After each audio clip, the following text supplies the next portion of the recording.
Hello subscribers, welcome to Ari Embroidery Upgrade YouTube channel. இந்த வீடியோவில் ஆரி needle holding பற்றி தான் பார்க்க போகிறோம். இப்போது என் கையில் ஒரு ஆரி நீடில் இருக்குது. ஆரி நீடில் வந்துட்டு ரொம்ப தூரமாக பிடிக்கக்கூடாது, இந்த இடத்துல தான் பிடிக்கணும்.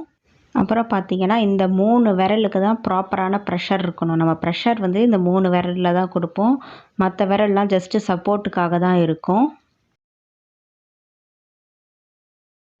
இப்படி ரொம்ப பின்னாடி தள்ளி ஹோல்ட் பண்ணக்கூடாது. ரொம்ப பின்னாடி ஹோல்ட் பண்ணால் ஃப்ரண்ட்டில் கரெக்டாக பார்த்து குத்த கஷ்டமாக இருக்கும். நாம் இந்த ஆரி நீடில் இந்த ஃப்ளாட் சர்ஃபேஸில் வச்சு ஹோல்ட் பண்ணோம் அப்படின்னா நமக்கு அது பிடிக்கிறது ரொம்ப நல்லாயிருக்கும். அதே மாதிரி இந்த சுண்டு விரலை நம்ம எப்போயுமே விட்டுடணும். அப்போது ரொம்ப கம்ஃபர்டபுளாக இருக்கும். உங்களுக்கு இந்த மோதிர விரலையும் விட்டுடுறது கம்ஃபர்டபுளாக இருக்குன்னா நீங்கள் அதை கூட விட்டுடலாம். இல்லை ஜஸ்ட்டு ஹோல்டிங்க்கு ஒரு சப்போர்ட்டுக்காக கூட வச்சுக்கலாம். நம்ம ஆரி நீடில் இப்படி பிடிக்கவே கூடாது, எப்பயுமே அவ்வளோ முனையில் பிடிக்கக்கூடாது. நமக்கு இந்த நீடிலை பொறுத்த வரைக்கும் இந்த ஃப்ளாட் சர்ஃபேஸ் இருக்குல்ல, டுலிப் ஜப்பான்னு போட்டிருக்குல்ல, இந்த டுலிப் நீடிலை பொறுத்த வரைக்கும் இந்த ஃப்ளாட் சர்ஃபேஸில் நம்ம பிடிச்சோம் அப்படின்னா தான் நல்லா கம்ஃபர்டபுளாக இருக்கும். பிகினர்ஸ்க்கு கை நல்லா வேர்த்து வழுக்கிட்டு வருதோ, இந்த இடம்லாம் நல்லா வழுக்கிட்டு வரும்.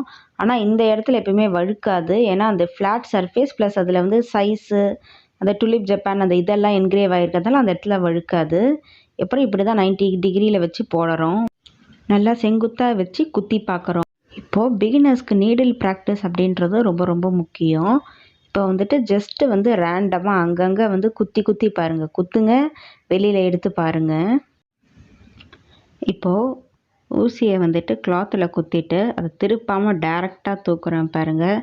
அந்த கிளாத்தே ஆடுது. அதை எடுக்க ட்ரை பண்ணும்போது உட்டன் ஃப்ரேமும் ஆடுது, நம்மளுடைய ஸ்டாண்டும் ஆடுது.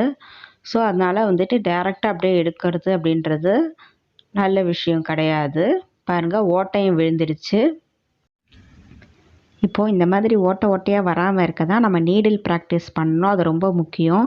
குத்தி பார்க்கணும் அந்தந்த இடத்துல. இப்போது ஊசியை குத்தி பார்க்க போகிறோம். பாருங்கள், ஊசியை குத்துறோம், லெஃப்ட் சைடு திருப்புறோம், அப்புறம் வெளியில் எடுக்கிறோம். இப்போ ஊசியை கிளாத்தில் குத்தியாச்சு. இப்போது ரைட் சைடு பார்த்தீங்க அப்படின்னா கிளாக் வைஸ் டைரக்ஷன், இந்த பக்கம் பார்த்தீங்கன்னா ஆன்டி கிளாக் வைஸ் டைரக்ஷன். நாம் ஆன்டி கிளாக் வைஸ் டைரக்ஷனில் தான் குத்தி வெளியில் எடுக்கிறோம். நம்ம ஊசியை துணியில் குத்தும் போது பார்த்திங்கன்னா இந்த டுலிப் ஜப்பான்னு போட்டது டாப் சைடு ஃபேஸ் பண்ண மாதிரி இருக்கும். இப்போ நான் ஆன்டி கிளாக் வைஸ் சுற்றிட்டேன், வெளியில் எடுத்துட்டேன். அப்போ பாருங்கள், அது ஆப்போசிட் சைடுக்கு வந்துடும். இந்த ஹூக்கு முனையில் பார்த்திங்கன்னா டுலிப் ஜப்பான் சைடில் தான் கொக்கி இருக்கும்.